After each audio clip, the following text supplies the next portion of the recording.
Hello everyone, कैसे हैं आप सब। तो देखिए आज शुरुआत कैसे हो रही है।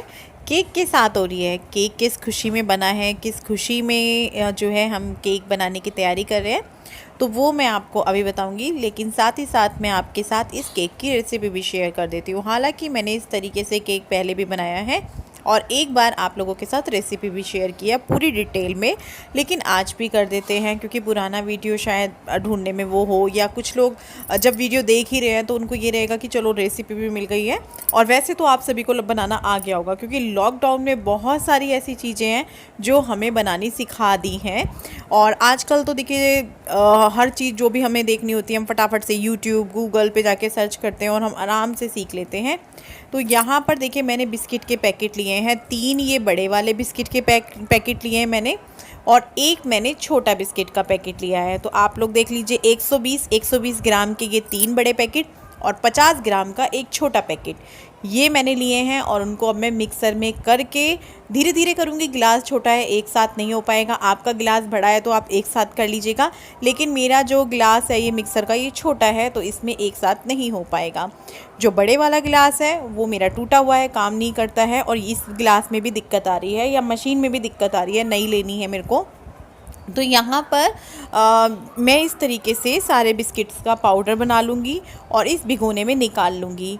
तो यहाँ पर देखिए इस तरीके से मैंने एक बार करके निकाल लिया है। थोड़ा चम्मच मार रही थी क्योंकि छोटे मोटे टुकड़े रह जाते हैं।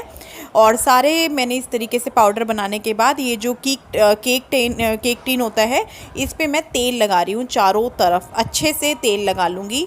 और उसके बाद मेरे पास बटर पेपर है, बटर पेपर मैं इसमें लगा दूंगी। अभी मैं आपको दिखाऊंगी ये जो बटर पेपर है ये। तो ये मैंने तेल लगाने के बाद चारों तरफ अच्छे से बटर पेपर लगा दिया है। अब अगर आपके पास बटर पेपर नहीं है तो आपको क्या करना है, इस तरीके का एक केक टिन लेना है और उसमें चारों तरफ तेल लगाने के बाद मैदा होती है उसको छिड़क देना है। और अगर आपके पास केक टिन नहीं है, इस तरीके का छोटा भिगोना है या छोटा चाय का फ्राई पैन है उसमें हैंडल नहीं है, तो आप उसमें भी केक बना सकते हैं सेम तरीके से। तो यहाँ पर देखिए जिस भिगोने में मैंने सारा पाउडर लिया है इसमें मैं अब 2 चीज़ें और डालूँगी। कुल मिलाकर हमने 3 चीज़ें ली, बिस्किट, इनो और दूध। अभी हमने बिस्किट का जो पाउडर किया है इसमें हम डालेंगे दूध। 1 गिलास भर के दूध लिया है। दूध ना तो गर्म होना चाहिए और ना ही ठंडा होना चाहिए, दूध होना चाहिए रूम टेम्परेचर पर। तो 1 गिलास भर के दूध ले लिया है, थोड़ा थोड़ा डालेंगे और देखेंगे कि भैया दूध कितना हमें और चाहिए, कितना गाढ़ा कितना पतला रखना है। जब एक औरत किचन में काम करना शुरू करती है और काम करते करते उसको लगभग हो जाता है 1-1.5 साल या 6-7 महीने, तो उसको पता चल जाता है कि चीज़ें किस तरीके से होनी चाहिए। तो सेम वही केक में भी जो है आपको पता चल जाएगा।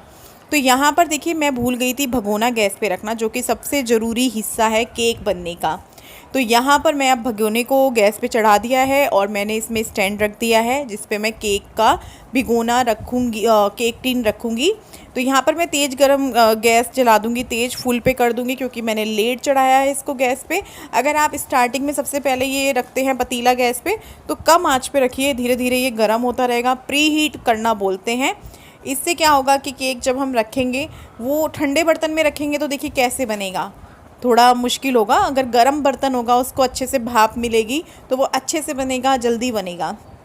तो यहाँ पर हम जो है पतीले को गर्म होने के लिए रख देंगे। उसके अंदर स्टैंड भी रख दिया है और यहाँ पर हमने प्लेट ढक दिया उस पतीले की ताकि अच्छे से वो गर्म हो जाए।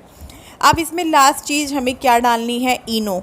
इनो आप कोई सा भी ले लीजिए जो आपको मिल जाए, ज़रूरी नहीं है लेमन फ्लेवर हो, ज़रूरी नहीं है कि सादा हो, ज़रूरी नहीं है कि ये फ्लेवर होना ज़रूरी नहीं है। जो आपको मिल जाए वो आप डाल दीजिए, फ्लेवर वाला विदाउट फ्लेवर वाला।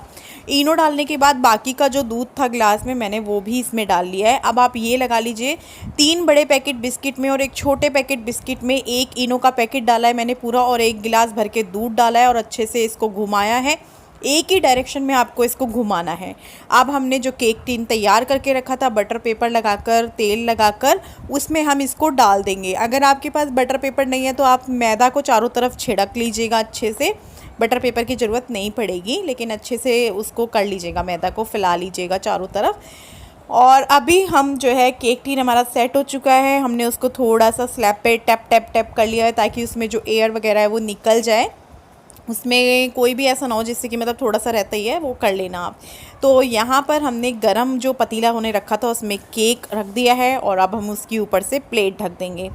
प्लेट ढकने के बाद अब आप इसको भूल जाइए 20-25 मिनट के लिए। गैस मैंने तेज़ पे ही रखी है। शुरू के 15 मिनट गैस मैं तेज़ पे रखूँगी। 15 मिनट बाद मैं यहाँ पर किचन में आई हूँ चेक करने। 15 क्या 20 मिनट भी हो सकते हैं। देखिए मैंने टाइम नहीं देखा था क्योंकि मैं कई बार केक बना चुकी हूँ, तो मुझे ना अंदाज़ा लग गया है। अब मैं बस बीच बीच में आके प्लेट हटा के चेक कर लेती हूँ 15-20 मिनट बाद। तो आप ये देख लीजिए कि यहाँ पे मैं 20 मिनट बाद चेक कर रही हूँ केक। हालांकि शक्ल देख के पता चल गया कि अभी ये कच्चा है, अभी इसको टाइम लगेगा। लेकिन मैंने क्या किया कि चलो थोड़ा सा हल्का सा टूथपिक से चेक करते हैं। तो अभी ये कच्चा है, इसको कम से कम 20 मिनट और लगेंगे। तो फिर से प्लेट ढक दिया है। गैस मैंने मीडियम फ्लेम पे कर दिया है, ना कम और ना बहुत ज़्यादा, मीडियम फ्लेम पर। तो अभी मैं यहाँ पे आके इसको 10 मिनट बाद फिर से चेक कर रही हूँ, 10-12 मिनट बाद। तो यहाँ पर देखा तो केक जो है अभी हमारा लग रहा है कि भाई 70% बन चुका है, लेकिन 30% कसर है या 40% है, देखिए, या 50% भी बोल सकते हैं। जितना आज मेरा केक बनने में टाइम लगा इतना अब तक कभी नहीं लगा। मेरा केक 40-45 मिनट में बनके तैयार हो जाता है। आज पहली बार मेरे केक बनने में 50-60 मिनट पूरी लगी हैं, घंटा भर आप बोल सकते हो। तो देखिए यहाँ पे मैं चेक कर रही हूँ। हालांकि जब आप केक को देखेंगे, जब उसमें इस तरीके से क्रैक पड़ जाते हैं, तभी आप समझ जाइए कि हाँ भाई हमारा केक बन चुका है। लेकिन टूथपिक से चेक करना ज़रूरी होता है। नीचे से क्या पता हल्का फुल्का कच्चा हो, तो थोड़ी देर आप 5-7 मिनट और रख सकते हो। जैसे कि अभी ये हल्का सा कच्चा था तो मैंने 5-7 मिनट और रखा, और उसके बाद अब प्लेट हटाकर देख रही हूँ, अब ये बन चुका है। मैं फिर भी 1-2 चेक करूँगी, टूथपिक डालकर बीच में देखूँगी, तो मुझे ठीक लग रहा है क्योंकि ये बन चुका है। हल्का फुल्का आ जाता है। तो मैं क्या करूँगी, इसको मैं फिर से 5 मिनट और ढककर छोड़ूंगी, क्योंकि मुझे बीच में से कच्चा आया था। तो मैंने कहा ये बीच में से कच्चा है, तो फिर से 5-7 मिनट इसको रखते हैं। मैंने जैसा कि बोला कि भाई आज केक बनने में बहुत टाइम लगा, 50-60 मिनट। जब तक बिल्कुल टूथपिक साफ़ ना आए तब तक केक तैयार नहीं होता है। तो 5-7 मिनट बाद जब मैंने टूथपिक डाल के देखा तो केक तैयार था। अब हम इसको बाहर निकाल के रखेंगे और इसको पूरी तरीके से ठंडा होने देंगे। यहाँ एक चीज़ ये याद रखिएगा, ये जो पतीला है, ये जो प्लेट इसके ऊपर रखी हुई थी, ये बहुत गर्म है। इस टाइम पे किचन में बच्चों को ना आने दें। अगर उन्होंने भूल से भी इन चीज़ों को छू दिया तो बहुत बुरा हो जाएगा, बच्चों को जल जाएगा, क्योंकि ये बहुत गर्म है। जो 50-60 मिनट गैस पे रहा है या 40-45 मिनट गैस पे रहा है, आप खुद सोचिए कि वो कितना गर्म होगा। तो ध्यान रखिएगा, बिल्कुल भी एक्साइटमेंट में भूल मत जाइएगा। तो केक मैं नज़दीक से दिखा रही थी कि देखिए बनकर तैयार हो गया है। इसको हम निकाल लेंगे, लेकिन आधे घंटे ठंडा होने दीजिएगा। गरम गरम केक अगर आप बाहर निकालोगे तो वो टूट जाएगा, इसीलिए धैर्य से काम लीजिएगा। अगर आप पहली या दूसरी बार बना रहे हैं, पहले केक को बनने के बाद आधे घंटे के लिए रहने दीजिएगा, उसको सेट होने दीजिएगा, ठंडा होने दीजिएगा, फिर आप उसको बाहर निकालिएगा। केक हो, इडली हो या ढोकला हो, इनको गरम गरम एकदम से नहीं निकालना चाहिए, उनको 25-30 मिनट छोड़ देना चाहिए। तो यहाँ पे देखिए हम केक कट करेंगे और केक बहुत ही लाजवाब और बेहतरीन बना है, बहुत ही गजब। आप खुद ही देखकर अंदाज़ा लगा सकते हैं। ये केक बना है इसलिए क्योंकि 3 महीने मुझे कंप्लीट हो चुके हैं मेरे बिज़नेस को शुरू किए हुए, और अभी तक मैं बहुत अच्छे से जा रही हूँ, मेरा काम बहुत अच्छे से चल रहा है। तो ये केक इस खुशी में मैंने बनाया है। मैं बहुत खुश थी। बनाना ये मुझे 30 तारीख को था, क्योंकि मैंने 30 मई को अपना काम शुरू किया था। लेकिन खुशी का वो जब इंजॉय कर लो, जब मना लो, तब हो जाती है। तो मैंने कहा कोई बात नहीं, 2-3 दिन ऊपर हो गए तो क्या हुआ। तो यहाँ पे मैंने चॉकलेट सिरप डाल लिया है केक के पीस पर। हर्शी जो होता है चॉकलेट सिरप मिल जाता है, वो डाल लिया है। और आपको याद है हमने अरोमा में खाया था इस तरीके से, तो मैंने कहा चलो हम इस तरीके से ही खाएंगे। साइड में हमने ले ली है स्ट्रॉबेरी आइसक्रीम। वनीला नहीं थी, स्ट्रॉबेरी थी, तो हमने कहा चलो स्ट्रॉबेरी से खा लेंगे, कोई दिक्कत नहीं है। और बहुत टेस्टी लगा ये जो कॉम्बिनेशन था। तो आप लोग भी खाइए, आप लोग भी मेरी खुशी के बहुत बड़े हिस्सेदार हैं। आप लोगों के बिना ना मैं यूट्यूब पर कुछ थी, आप लोगों के बिना ना मैं इस बिज़नेस में कुछ हूँ। तो ये सब आप लोगों को ही श्रेय जाता है। और देखिए सपोर्ट के बिना कोई नहीं चलता, सबको सपोर्ट की ज़रूरत पड़ती है कहीं ना कहीं। तो केक किस खुशी में बनाया वो मैंने आपको बता दिया है। 30 तारीख जैसे ही आई तो मुझे ये कुछ तारीखें होती है ना जो याद रह जाती हैं। जैसे जब मैंने YouTube शुरू किया था वो तारीख मुझे याद है। उस तारीख को पे मैं बहुत खुश होती हूँ। जब 6 अक्टूबर आया था, 1 साल हुआ था, तो मुझे बड़ा अच्छा लगा था यार। 6 अक्टूबर इस दिन मैंने अपना चैनल शुरू किया था, पहली वीडियो गई थी। ऐसे ही 30 मई को जो है मेरा माल आया था घर पर और मेरा काम शुरू हुआ था। शुरू शायद 31 मई में हुआ था। मुझे बहुत सपोर्ट मिला ऑनलाइन। अगर अब मैं बात करूँ ऑफलाइन, आस पड़ोस की, गांव की, या जो हमारे आसपास के एरिए हैं, जैसे देहरादून लगा लो, और देहरादून जैसे सेलाकुई, सहसपुर, हरबटपुर, विकास नगर, और भी बहुत सारी छोटी छोटी चीजें हैं जो इनके अंदर आती हैं, जैसे बरोटी वाला, छरबा, और बहुत सारी चीजें हैं, मतलब जहां से लोगों ने मुझे सपोर्ट दिया। और देखिए, सपोर्ट के बिना कोई कुछ नहीं कर सकता, चाहे वो मैं हूँ, चाहे वो कोई भी हो। कोई भी काम इंसान शुरू करता है ऑनलाइन ऑफलाइन, उसे लोगों की ज़रूरत होती है। कोई भी हमने मान लीजिए खाना बनाया, अगर उसको कोई खाएगा नहीं तो फिर बनाने का मतलब नहीं है। वैसे ही हमने कोई कंपनी शुरू की या कोई बिजनेस शुरू किया या यूट्यूब पे शुरू किया, कोई भी काम हो उसमें हमें इंसानों की ज़रूरत पड़ती है। कोई दुकान खोली, मेडिकल की दुकान खुली, लोग बीमार पड़े, मेडिकल से दवाई लेने गए तो गए, तभी उसकी दवाइयाँ बिकी, तभी उस पर 2 पैसे आए, तभी जो है चीज़ें शुरू हुई। मेडिकल वाला किसी और से अपनी ज़रूरत का सामान ले रहा है, कोई किसी और से ज़रूरत का सामान ले रहा है। तो इस तरीके से ये पूरी दुनिया एक दूसरे का सपोर्ट कर रही है। तो आप लोगों का मुझे बहुत सपोर्ट मिला, उसके लिए आप सभी लोगों का तहे दिल से बहुत बहुत धन्यवाद। और मैं अगर आस पड़ोस की बात करूं, गांव वालों की बात करूं, और जैसा कि मैंने कहा यहाँ आसपास की जो काफ़ी एरिया हैं उनकी मैं बात करूं, तो वो लोग घर आए, उन्होंने घर से कपड़ा लिया। अगर वो लोग भी देख रहे हैं तो बहुत बहुत धन्यवाद। आदन जी हैं विकास नगर से, वो बहुत बार आई मेरे घर, बहुत बार उन्होंने कपड़ा खरीदा, बहुत बार।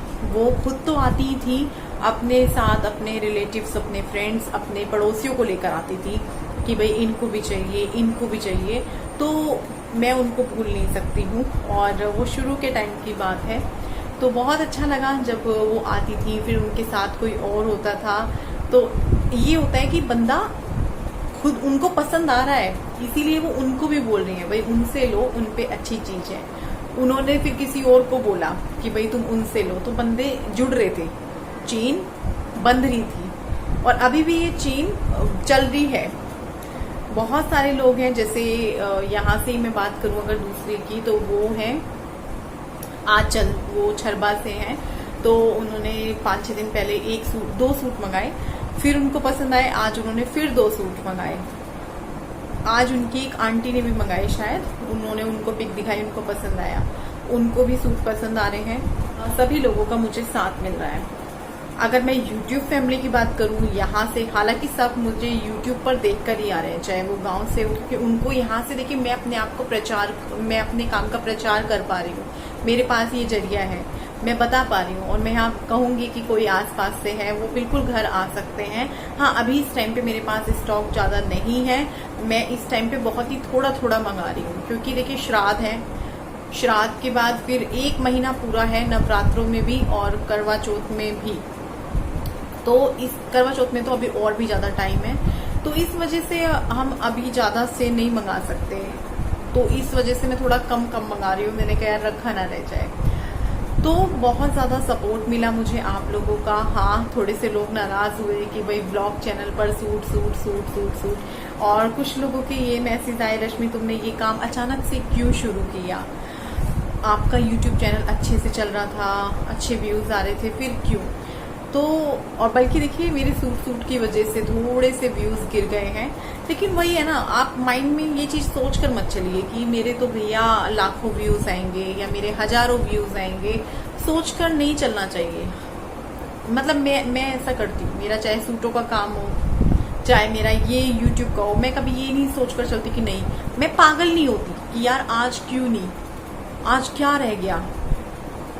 कोई बात नहीं, जितना भगवान ने हमारे नसीब में लिखा है, जितना भगवान ने हमें नसीब ही बोलेंगे, जितना नसीब में किस्मत में उससे ज़्यादा नहीं मिलता है। आप परेशान हो खामोखा, यार ये हमने आज कपड़े बेचने थे, आज हम रोज टारगेट बना लें यार 10 सूट निकलने हैं, 5 सूट निकलने हैं, आज इतने ही क्यों निकले।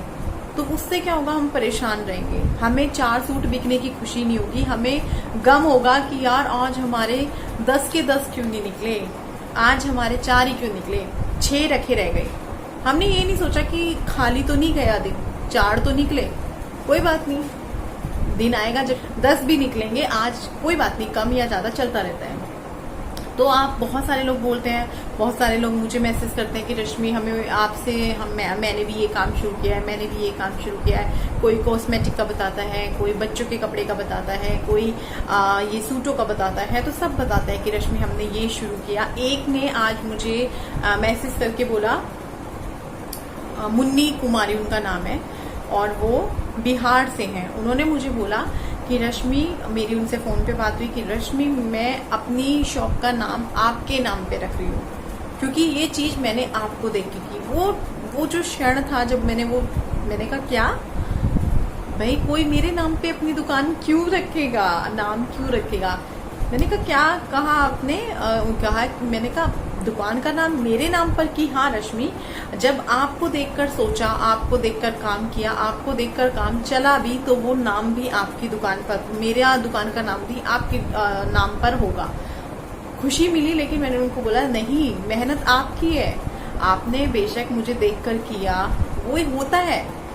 हम कोई चीज कर रहे हैं, हम किसी और को देखकर कर रहे हैं, कोई और कोई चीज कर रहा है, वो हमें देखकर कर रहा है।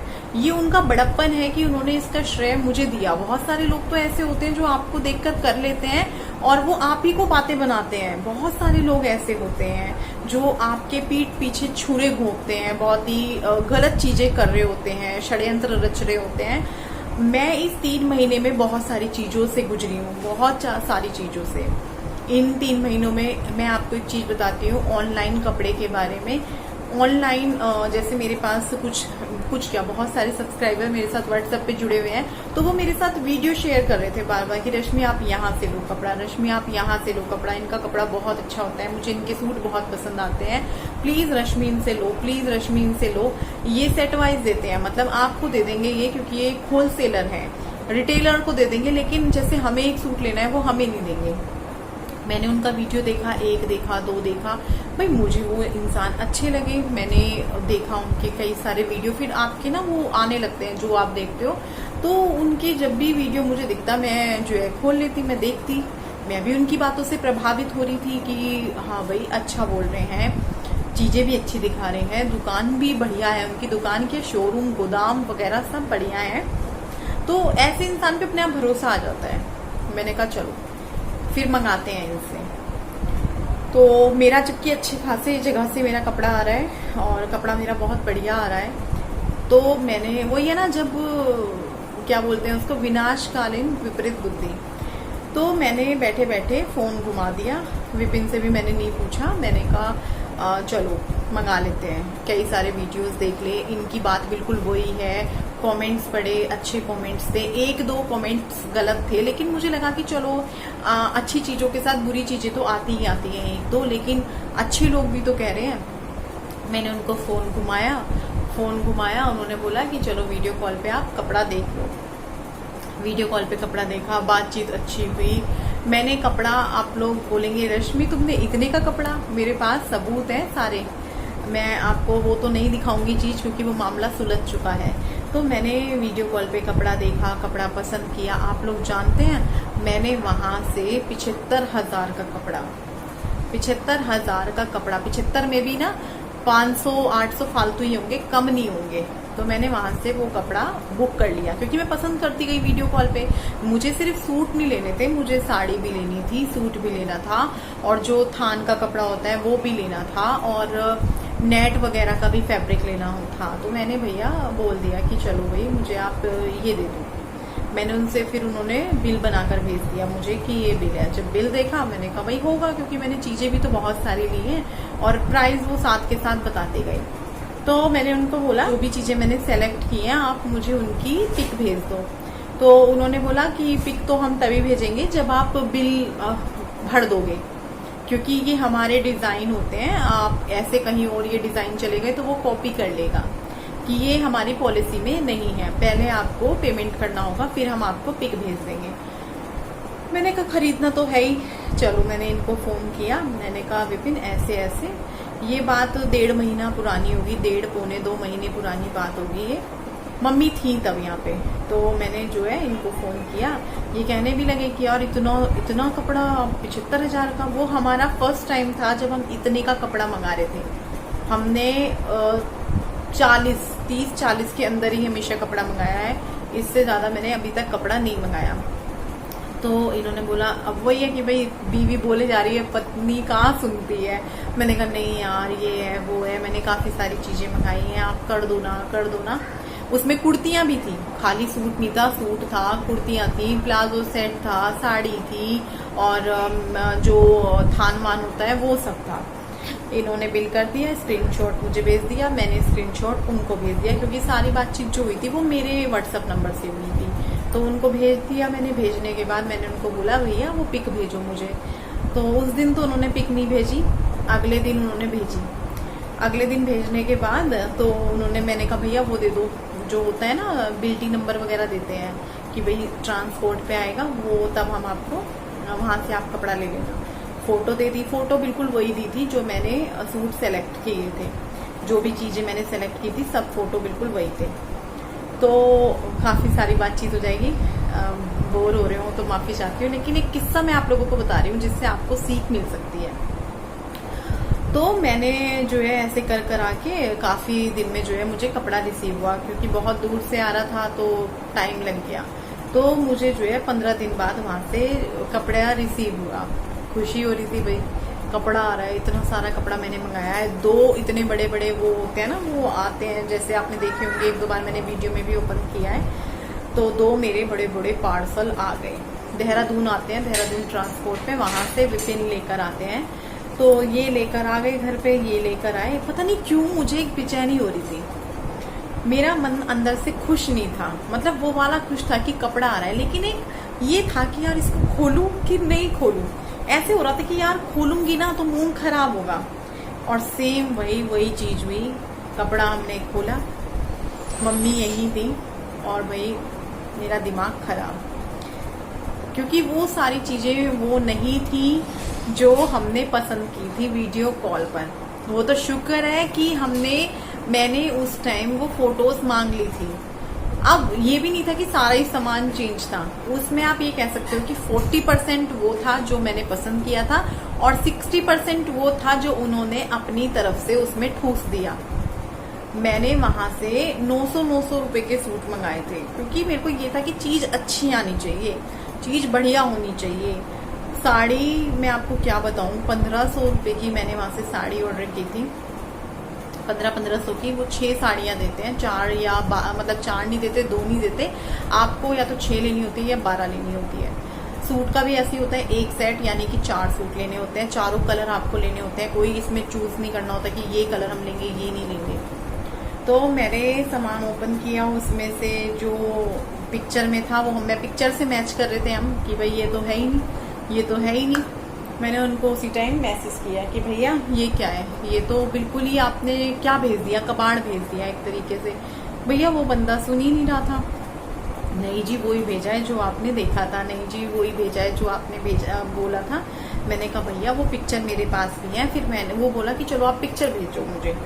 मैंने उनको वो वाली पिक्चर भेजी जो उन्होंने मुझे उस टाइम भेजी थी, और जो मैंने खोला हुआ था उनको भेजी। मैंने कहा ये चेंज है, ये चेंज है। भैया उस टाइम उस बंदे ने बात कर ली, अगले दिन उसने फ़ोन नहीं उठाया। मेरा दिमाग बड़ा खराब, इतना तो अभी हमने कमाया नहीं था जितना हमने गंवा दिया। तो मैं लेकिन एक उसमें थी, मुझे अंदर से ये फीलिंग थी कि मेरा पैसा बेकार नहीं गया, मेरा पैसा आएगा। अगले दिन मैंने उसको अपने उस नंबर से फ़ोन किया जिस नंबर का उसको पता नहीं था। तो मैंने उसको फ़ोन किया, बातचीत की। मैंने कहा भैया मैं बोल रही हूँ जिसका कपड़ा आया है और हमारी बातचीत हुई है और फ़ोन पर आपने अच्छे से बातचीत की। मैंने कहा भैया देखो आपका कपड़ा मुझे पसंद नहीं आया है, फ़ोन बीच में मत काटना। मैं आपको बता दूं कि मेरे हस्बैंड इस फील्ड में काम करते हैं और आप समझ सकते हो कि जो आपने एक इज्जत कमाई है अपने एरिया में, और यूट्यूब पे मैं काम करती हूँ, तो यहाँ पर क्या होगा आप समझ सकते हो। तो प्लीज़ मेरा पैसा लौटा दो। तो भैया उस टाइम उस बंदे ने खैर फ़ोन नहीं काटा, बातचीत की। उसके बाद उसने बोला कि अच्छा ठीक है, आप हमें बताइए कितने कितने वाली आइटम आपकी गलत पहुंची है। पहले उसने बोला मैं अपने मैनेजर से बात करता हूँ। उसने मैनेजर से बात की, फिर उसने मुझसे बात की, फिर उसने 2-3 दिन फ़ोन नहीं उठाया, फिर वो छुट्टी पे था। तो इस तरीके से तो हफ्ता भर आप ये लगा लो कि हफ्ता भर ऐसे ही हमारा निकल गया। उसके बाद क्या हुआ कि उसने बोला पहले आपको हमारा माल भेजना पड़ेगा, तब हम आपके पैसे लौटाएंगे। तो देखो हम बिल्कुल कितना ट्रस्ट करते हैं कि हम उनको पैसे दे दिए, और इतनी बड़ी अमाउंट दी। ऐसा नहीं है कि भाई 1000, 2000 या 5000 का, 75,000 रुपये एक बहुत बड़ी रकम होती है। मैंने कहा चलो यार, ईश्वर के नाम पर आंख मीच कर इसका माल भेजो। वैसे भी ये रख कर मैं बेच नहीं पाऊंगी, इन्होंने झूठ बोल दिया, मैं झूठ नहीं बोल पाऊंगी एक खराब चीज को लेकर कि ये चीज बहुत अच्छी है। तो मैंने उसको बोल दिया भैया देखो, माल तो मैं आपका निकाल दूंगी। मतलब मैंने एक होता है ना थोड़े उस तरीके में बात की। मैंने कहा भैया देखो, आप पैसे दो या ना दो, एक तो मैं आपकी जो है मेरे हस्बैंड आपके एरिया के जो मतलब मेरे हस्बैंड मीडिया में है, तो मैंने कहा वो वहाँ बात करेंगे और आप देख लेना क्या हाल होगा। आप खुद ही सोच लो कि क्या आपकी इज्जत की धज्जियाँ उड़ेंगी, क्या आपके काम की धज्जियाँ उड़ेंगी, क्या प्रभाव पड़ेगा लोगों पर जब आपकी इस तरह की न्यूज़ वगैरह अखबार में आएगी। और जहाँ तक है हम पूरी कोशिश करेंगे उस एरिया के टीवी चैनल पर भी आए, क्योंकि मेरे को उस टाइम जुनून सवार था। मेरे पैसे वापस चाहिए मुझे, क्योंकि 1000-2000 की या 3-4 हजार की बात नहीं थी। तो भैया जैसे तैसे करके हमने उसका यहाँ से माल भेजा। विपिन ने ट्रांसपोर्ट से नहीं भेजा, विपिन ने भेजा था कोरियर से। आप ये लगा लो हमारा कोरियर में ही 7-8 हजार का खर्चा आया था वो भेजने में। क्यों? क्योंकि कोरियर से भेजते हैं तो एक प्रूफ होता है कि बंदे का साइन लिया जाता है जब वो कोरियर रिसीव करता है, उससे एक प्रूफ रहता है कि हाँ भाई इस बंदे ने रिसीव किया है, एक रिकॉर्ड रहता है। ट्रांसपोर्ट पे क्या होता है कि उसमें थोड़ा सा मिस होने का या कुछ होने का या झूठ बोलने का चांस रहता है। तो भैया हमने उसको कोरियर भेजा, उस बंदे को मैंने कोरियर की पर्ची भेजी। मैंने कहा आपका माल हमने निकाल दिया है। ऐसे करते करते 10-15 दिन हो गए, क्योंकि कोरियर इतनी दूर जा रहा है तो जल्दी से तो नहीं जाएगा, टाइम लेगा कोरियर। तो इन्होंने एक दिन ऐसे ही स्टेटस चेक किया कोरियर की स्लिप का कि भाई कहाँ पहुंचा, तो देखा उनको रिसीव हो चुका है, लेकिन उन्होंने हमें नहीं बताया।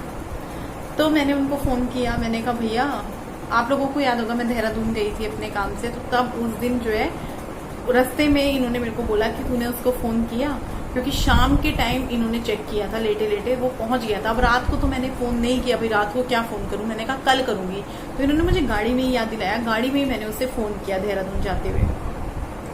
तो पहली बार तो उसने फ़ोन नहीं उठाया, दूसरी बार जब पहली बार कोई फ़ोन नहीं उठाता ना इस काम में तो डर लगता है, चाहे वो बंदा बिजी हो या खा पी रहा हो कुछ भी कर रहा हो, लेकिन फिर भी रहता ही है कि यार जानबूझ के नहीं उठाया। तो उस बंदे ने जब फ़ोन उठाया तो उससे बातचीत हुई। मैंने कहा भैया मेरा कोरियर पहुंच गया, आपने बताया भी नहीं। तो उसने बोला नहीं मैम अभी नहीं पहुंचा। मैंने कहा भैया पहुंच गया, कोरियर चेक करो आप। मैंने कहा यहाँ पर मेरे पास सारी डिटेल है जिस बंदे ने रिसीव किया है उसके, जबकि मुझे इतनी जानकारी नहीं थी, मैंने बस ये ऐसे ही बोल दिया क्योंकि कोरियर का हम भिजवा रहे हैं, हमें इतनी नॉलेज हो गई है। लेकिन मैंने उसको बोला हमारे पास यहाँ पे सारे सबूत हैं, स्क्रीनशॉट्स हैं मेरे पास। तो मैंने उसको बोला, वो कह रहा अच्छा मैं चेक करता हूँ। तो उसने भैया 3-4 दिन चेक करने में लगा दिए। 3-4 दिन वो यही चेक करता रहा, आया है नहीं आया है। फिर जाके उसने फाइनली बोला कि हाँ रिसीव हो गया है। रिसीव होने के बाद फिर भैया आती है बारी, अब पैसे लौटाओ हमारे। तो उसने हफ्ता भर मेरे पैसे लौटाने में लगा दिया कि देंगे मैडम, हाँ ये वो। जब उनको पेमेंट चाहिए था तब पेटीएम, फोन पे इससे करवा लिया था उन्होंने। लेकिन जब उनको लौटाना था तो वो बोल रहे थे कि ऐसे होता है वैसे होता है, टाइम लगता है, आज हमने ये किया है, कल हम ये होगा, प्रोसेस होगा, फलाना होगा, बहुत सारी मतलब उन्होंने बता दी, जिसमें उन्होंने पूरा 1 हफ्ता निकाल दिया। अब मेरे को आ गया गुस्सा। मैंने कहा यार पैसे आते आओ ना आते ना आओ, अब इससे बात करनी पड़ेगी गुस्से में। तो मैंने उससे गुस्से में बात की, इन्होंने बात की, तो इनकी बातचीत हुई। उसने बोला भाई साहब कल पैसे आपके अकाउंट में ट्रांसफ़र हो जाएंगे। तो फिर नेक्स्ट डे वो याद दिलाना पड़ता है, हाँ भैया क्या बातचीत है। तो भैया नेक्स्ट डे मेरे पैसे आ गए थे। तो ये जो एक सीख ये मिली कि अगर आप इस तरीके से यूट्यूब पे या गूगल पे सर्च करके आप काम करना चाह रहे हैं इस तरीके से, तो आप बड़ा अपना पैसा मत झोंकिए। आप उसमें 5,000 या 4,000 या जितना कम से कम हो सके उतना लगाकर सामान मंगाइए। चेक कीजिए चीज कैसी आती है। सबसे पहले तो मैं यही कहूंगी, अपना काम शुरू कर रहे हो बाहर जाइए, होलसेल वाले लोगों से मिलिए। होलसेल का भी बहुत लफड़ा रहता है और रिटेल, बहुत सारे लोग रिटेलर होते हैं लेकिन वो होलसेलर बताकर अपना कपड़ा भेड़ देते हैं। तो सारी चीजें सोचने के बाद मैं आपको एक चीज बताती हूँ, जो पक्का होलसेलर होगा वो कभी भी आपको एक सूट नहीं देगा, वो कभी भी आपको बिना सेट के माल नहीं देगा, वो आपको सेट वाइज ही देगा, जो बिल्कुल 101% होलसेलर होगा। एक सूट में कभी वो लोग डील नहीं करते हैं, कभी भी एक सेट भी नहीं देते हैं वो लोग। जो लोग ये बोलते हैं ना हम एक सेट दे देंगे, वो भी होलसेलर नहीं होते। होलसेलर कम से कम आपको बोलेंगे भाई आपको 72 पीस लेने पड़ेंगे, आपको 60 पीस लेने पड़ेंगे, इस तरीके से बोलते हैं वो लोग। उनका लाखों में काम होता है, तो वो लोग होलसेलर होते हैं। तो आप लोगों को मैंने ये बात इसलिए बताई क्योंकि बहुत सारे लोग व्हाट्सएप पे बोलते हैं रश्मि हमने ये काम शुरू किया है, हमें थोड़ा सा बता दो, या हमने ये चीज शुरू करने जा रहे हैं, थोड़ा सा बता दो। तो मैं उन्हीं सभी लोगों के लिए ये बात मैंने बताई है। और बहुत कुछ मैंने और भी चीजें जो मैंने इस बीच सीखी हैं, ये सबसे बड़ी सीख थी मेरे लिए कि भैया सोचो समझो। खैर देखिए, जब वही है ना, विनाश विपरीत बुद्धि जो थी एक कहावत, वो जब होनी होती है तो वो दिमाग फेर देती है। मेरा एकदम से घूमा, और ये कोई ऐसा नहीं है आप लोग बोलेंगे झूठी कहानी है ये वो है, सारे प्रूफ है मेरे पास। बस ये है बात कि उस बंदे ने मेरे पैसे लौटा दिए हैं, तो मैं यहाँ पे उसका नाम नहीं लूंगी, जो कि अच्छा नहीं लगता है। बाकी मैं बस आपको ये बात बता रही हूँ कि आप ऑनलाइन पे ट्रस्ट मत करिएगा कि आप 10-15 हजार का कपड़ा। और कितने लोगों ने तो मुझे खुद बताया है व्हाट्सएप पे, एक देहरादून से उन्होंने बताया कि उन्होंने दिल्ली से मंगाया है, बहुत ही रद्दी कपड़ा आया है। एक ने जो है अंबाला से कपड़ा उठाया है, उनसे मेरे साथ बातचीत हुई है, उन्होंने बहुत सारे सूटों के फोटो मेरे साथ शेयर किए हैं। जो सूट उनको एक सूट 1100 रुपए में मिला है, वो सूट आराम से होलसेल में 500 का है। सूट 1100 के पड़े हैं। उन्होंने पिक भेजी हुई थी सेट वाइज, तो मैंने कहा 4 सूट 1100 के, कि नहीं 1100 का एक। तो मैं चौंक गई, 1100 का एक, उसे कौन ले लेगा 1100 का एक? कोई नहीं लेगा। देखिए कपड़ा सब पहनते हैं, सबको पता होता है इस कपड़े की कीमत कितनी हो सकती है। तो बहुत ज्यादा ठगी होती है। आप लोग सोच विचार कर पूरा ध्यान से, पूरा मतलब शांत होकर काम को करें, एकदम से जोश में चीजें ना करें, नुकसान बहुत बड़ा हो सकता है। तो चलिए, वीडियो बहुत लंबा हो गया है और 3 महीने कंप्लीट हो चुके हैं मेरे इस काम को।